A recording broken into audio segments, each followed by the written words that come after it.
बिहार में फिर एक बार बनेगी एनडीए की सरकार, बोले उत्तर प्रदेश के मुख्यमंत्री आदित्य योगीनाथ।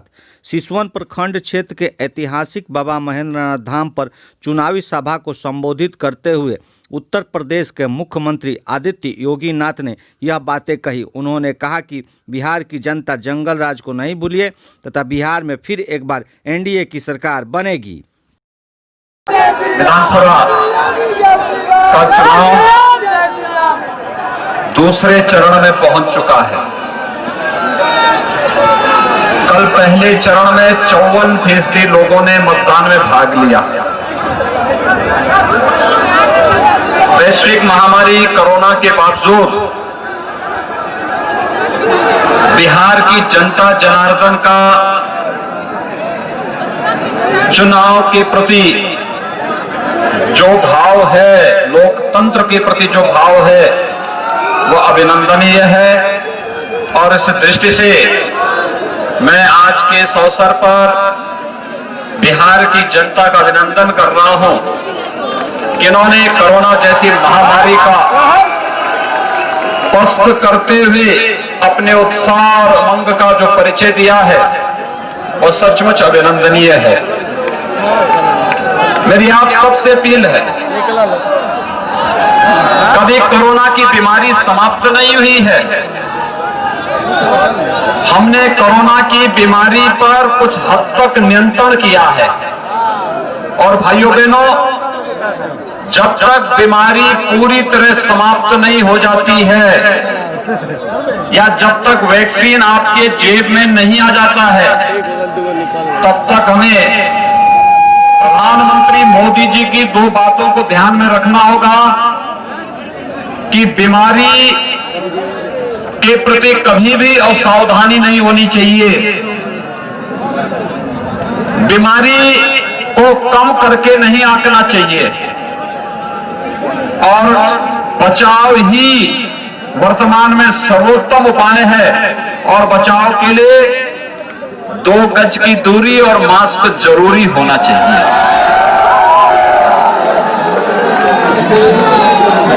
मैं कोरोना कालखंड के दौरान जब लॉकडाउन प्रारंभ हुआ था,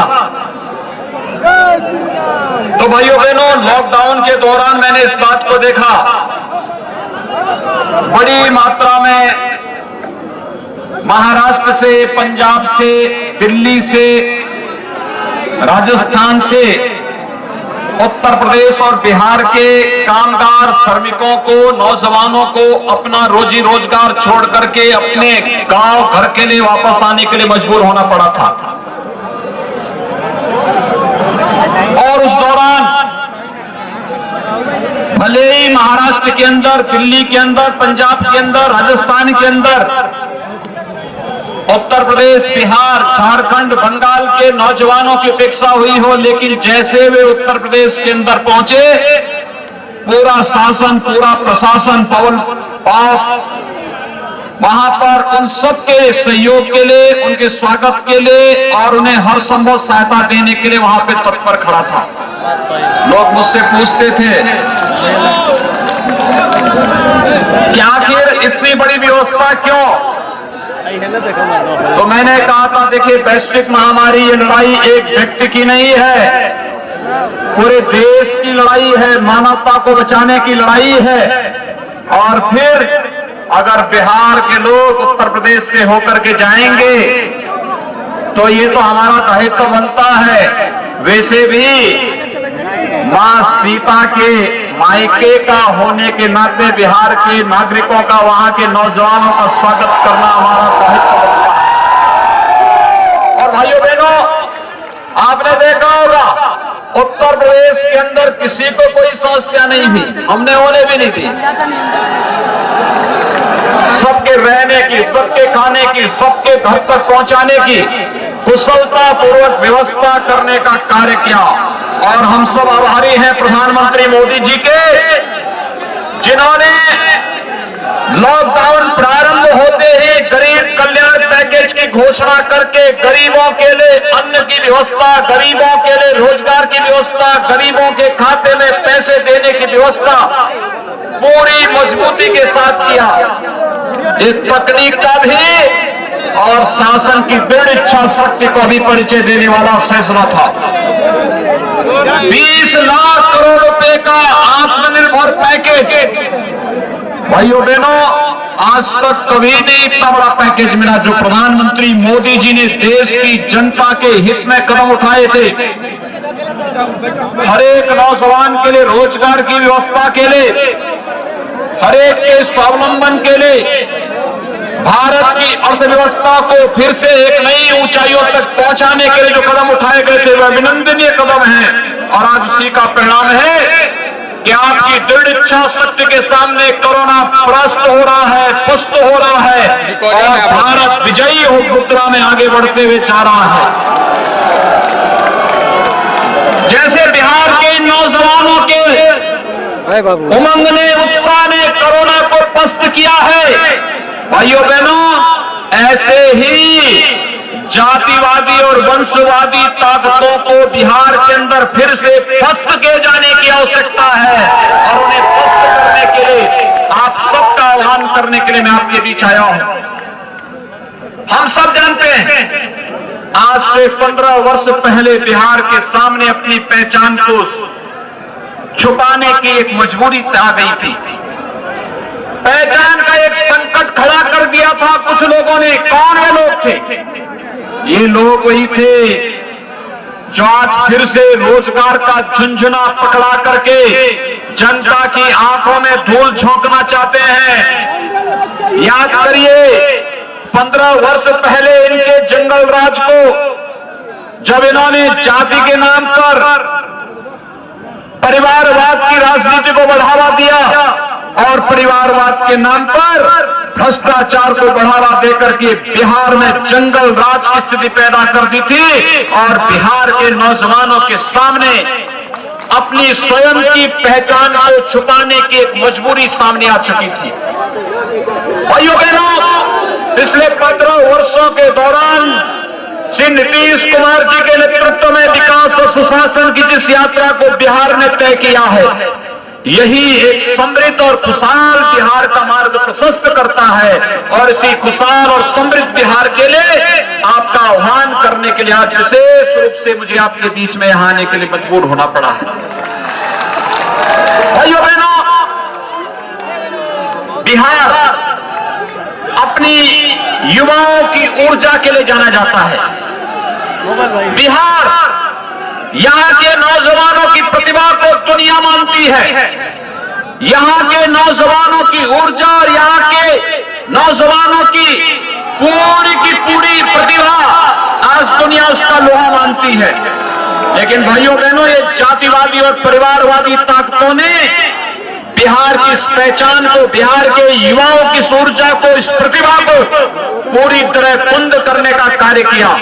लेकिन आज एक बार जब विधानसभा के चुनाव हो रहे हैं तो मैं आप सबका आह्वान करना चाहता हूं। आज आपके सामने कांग्रेस और राजद के लोग तमाम प्रकार की ताकतों के साथ जो समाज के विरोधी हैं, जिनके द्वारा हिंसा और हिंसा के अलावा कोई दूसरा उनके सामने कोई दूसरा मार्ग नहीं, उन लोगों के साथ गठजोड़ करके जैसे फिर से यहाँ की विकास को बंधक बनाना चाहते हैं, उसी पर आपका आह्वान करने के लिए मैं आपके बीच आया हूं। आपने 6 वर्ष पहले प्रधानमंत्री के रूप में मोदी जी का चयन किया और जब मोदी जी देश के अंदर प्रधानमंत्री बने, उन्होंने देश की राजनीति की धुरी को बदलने का कार्य किया। आपने देखा होगा, प्रधानमंत्री के रूप में देश की राजनीति की धुरी को बदलने का जो कार्य प्रधानमंत्री मोदी जी ने किया है, उस कारण ये पोस्टर उठा दो भैया।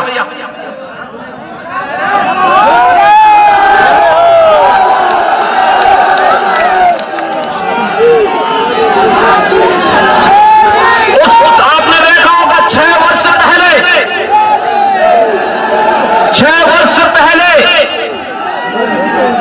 आपने देखा होगा 2004 से 2014 तक इस देश के अंदर कांग्रेस के नेतृत्व में यूपीए सरकार कार्य कर रही थी, तब राजद भी उनके साथ में था, ये कम्युनिस्ट भी उस समय इनके साथ में थे।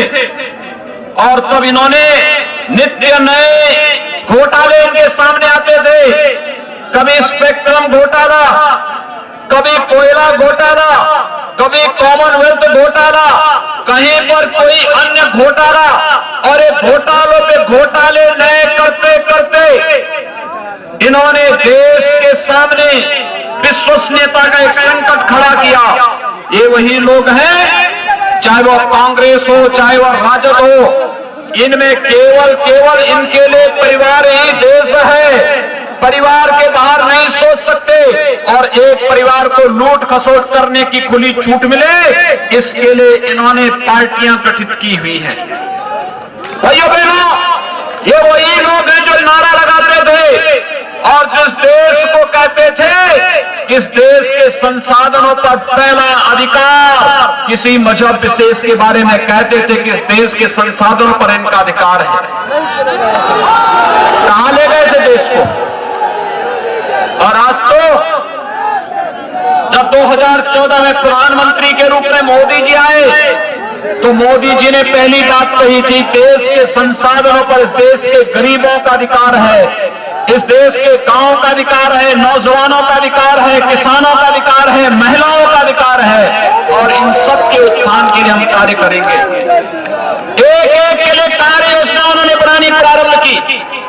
गरीबों के लिए प्रधानमंत्री आवास योजना, आप याद करिए, प्रधानमंत्री आवास योजना के अंतर्गत पिछले 6 वर्षों के दौरान 3 करोड़ गरीबों का एक आवास बना है।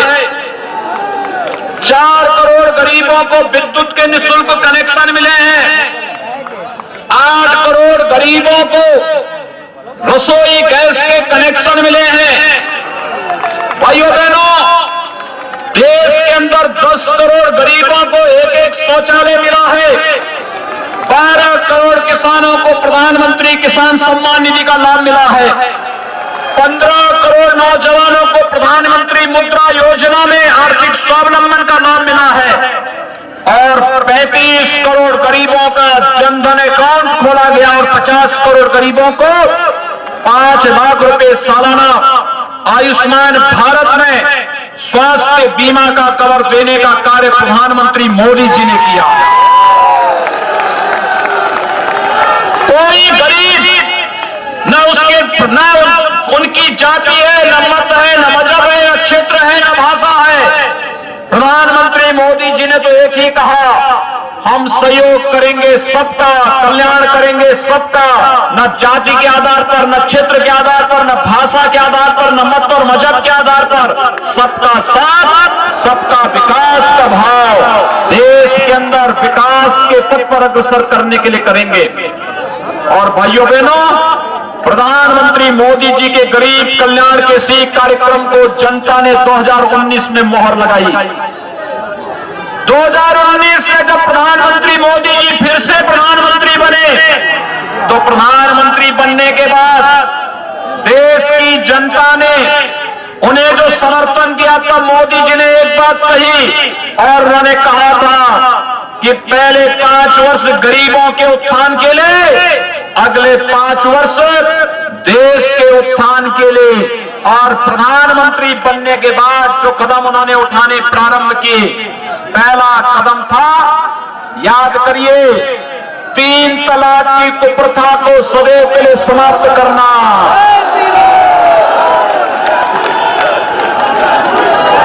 ये 3 तलाक की कुप्रथा ये केवल नारी गरिमा के ही प्रतिकूल नहीं था, बल्कि आधी आबादी को अपमानित करने की कुत्सित चेष्टा भी थी।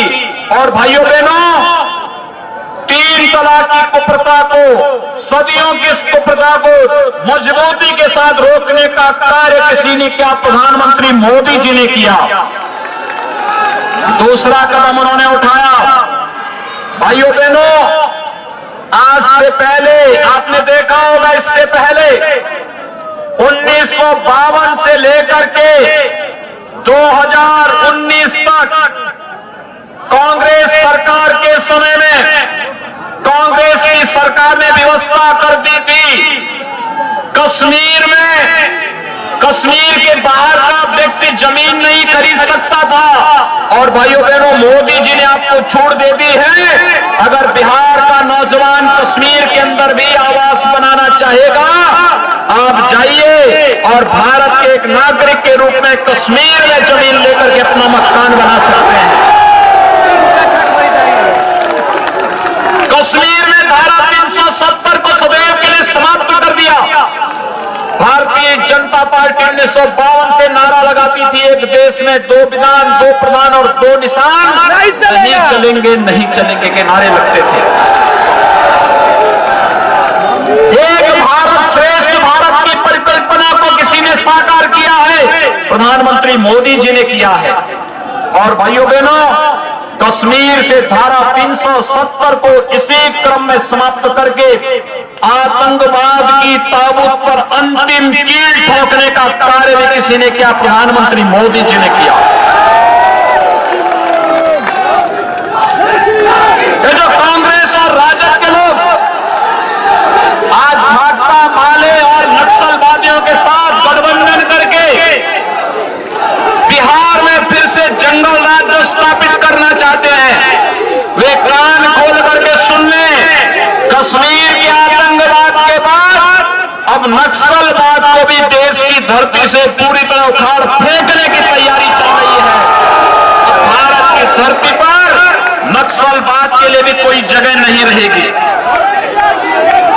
भाइयों बहनों, नक्सलवाद को समाप्त करने के बाद देश के अंदर लगातार एक मांग उठती थी, और वह मांग उठती थी, मुझे लगता है मैं जब पिछली बार लोकसभा चुनाव में आया था बिहार में, और लोकसभा चुनाव के दौरान जब मैं कहीं भी जाता था, महाराजगंज में भी आया था, और तब मुझे बताया गया कि नौजवान बोलते थे, यहाँ के पत्रकार मित्र बोलते थे, इनके द्वारा एक ही बात कही जाती थी कि योगी जी आप पिछली बार आए थे, आपने कहा था कि रामलला हम आएंगे, मंदिर वहीं बनाएंगे, क्या तारीख भी बताएंगे?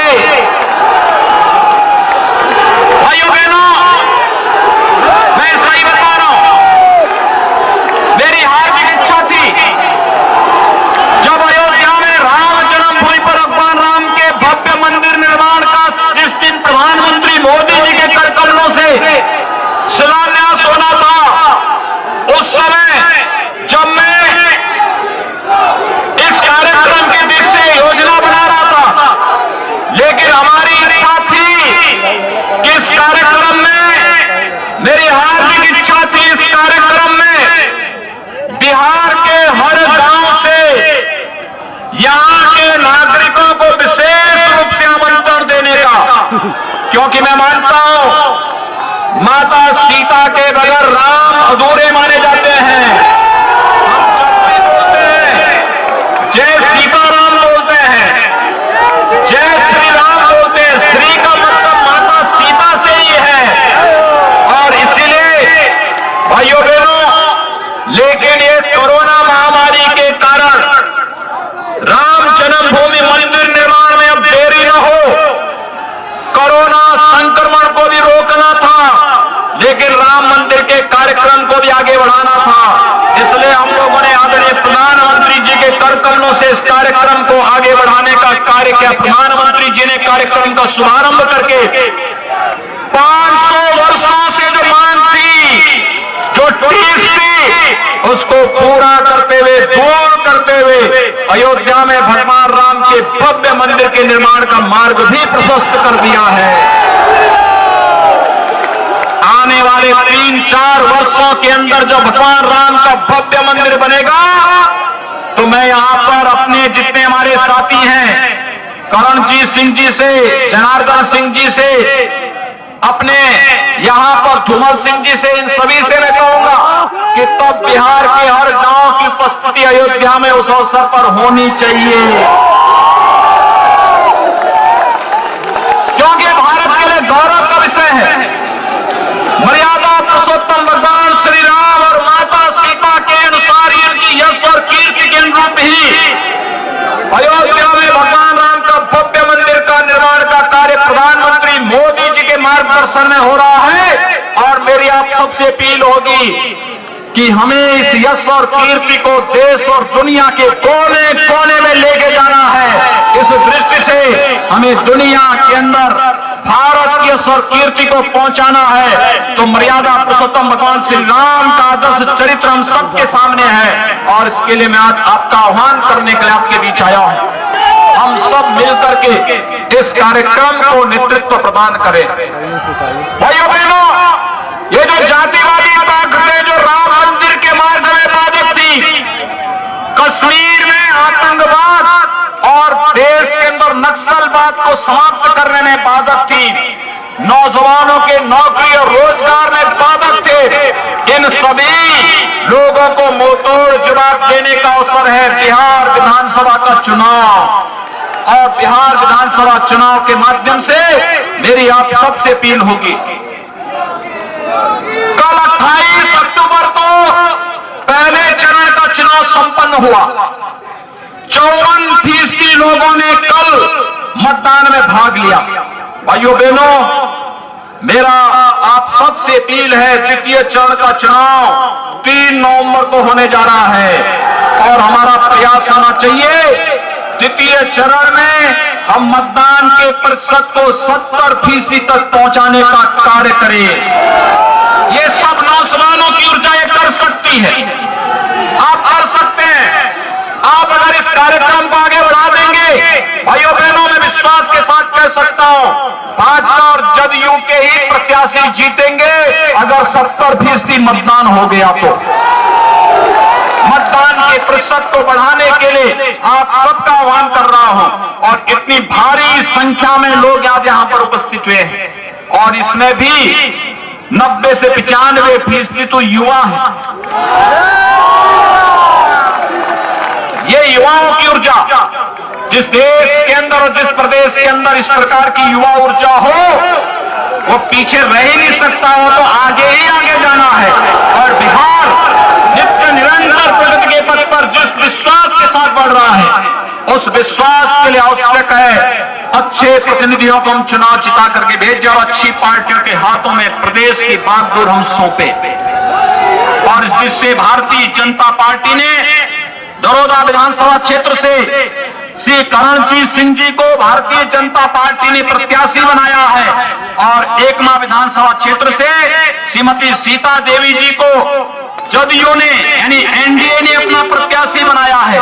मेरा आप सबसे अपील होगा, एनडीए के प्रत्याशी जहां कहीं भी लड़ रहे हैं, भाजपा हो, जदयू हो और अन्य हमारे सहयोगी दल हैं, इन सभी के प्रत्याशियों को भारतीय जनता पार्टी और सहयोगी दलों के प्रत्याशियों को उनके चुनाव चिन्ह पर भारी बहुमत से विजयी बनाने की अपील आप सबसे करने के लिए मैं आपके बीच आया हूं। इतनी भारी संख्या आपकी है, इतनी भारी संख्या में आप लोग उपस्थित हुए हैं। आपके पास स्मार्टफोन होगा, भाइयों बहनों, अपने स्मार्टफोन का इस्तेमाल करते हुए नातेदार, रिश्तेदार, मित्रगण, शुभचिंतकगण इन सबको एसएमएस करके, फोन करके और आवश्यकता पड़ती छोटी छोटी टोली बना करके घर घर जा करके कि विकास और सुशासन में बिहार में नीतीश जी के नेतृत्व में एनडीए की सरकार बननी आवश्यक है, जिससे भारत सरकार के माध्यम से मोदी जी और बिहार के माध्यम से नीतीश जी मिलकर के विकास की प्रक्रिया को तेजी के साथ आगे बढ़ा सके। यह अपील करते हुए मैं आप सबका आह्वान करता हूं 3 नवंबर को भारी बहुमत से बीजेपी, जदयू और सहयोगी दलों के प्रत्याशियों को भारी बहुमत से विजयी बनाने की अपील आप सबसे करते हुए पार्टी को देता हूं विराम। जय जय श्री राम, जय जय श्री राम, जय जय श्री राम।